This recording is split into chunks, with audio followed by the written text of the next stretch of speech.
మరి ఈ ఎన్నికల్లో పెద్దపల్లి మున్సిపాలిటీ ఎన్నికల్లో భాగంగా మరి 25వ వార్డు నుండి బహుజన్ సమాజ్ పార్టీ నుండి నేను రామిళ్ళ శారదాను నేను పోటీ చేయడం జరుగుతుంది.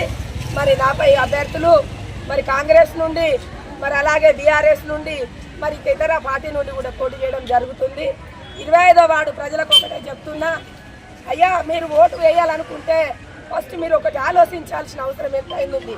ఆనాడు మనకు బడుగు బలహీన వర్గాలకు ఓటు హక్కు లేని సమయంలో మరి బాబాసాహెబ్ అంబేద్కర్ మనకు ఓటు హక్కును కల్పించింది. మరి అలా మద్యానికో బానిసకో 5,000 రూపాయలకో మరి మన ఓటు అమ్ముకున్నట్టు అయితే ఇవాళ 5 ఏళ్ళు మరి వాళ్ళ చుట్టూ తిరగాల్సిన అవసరం ఎంతైనా ఉన్నదని చెప్పేసి మరి నేను చెప్పింది తెలియజేస్తున్నా. కాబట్టి బహుజన్ సమాజ్ పార్టీ అనేది బడుగు బలహీన వర్గాలు ఎస్సీ ఎస్టీ బీసీ మైనార్టీల కోసం చేసినటువంటి పార్టీ. కాబట్టి మరి మన పార్టీని మనం ఎన్నుకొని ఇవాళ మన పార్టీ నుండి నిలబడ్డ అభ్యర్థిని గెలిపించుకోవాల్సిన అవసరం ఎంత అయినా ఉందని మన 25వ వార్డు అభ్యర్థులను కోరుతున్నాను. మరి ఇలా ఒక్కొక్క ఓటుకి వచ్చేసి కాంగ్రెస్ నుండి 5,000 ఇస్తా అంటున్నారు, బీజేపీ నుండి 2,000 ఇస్తా అంటున్నారు.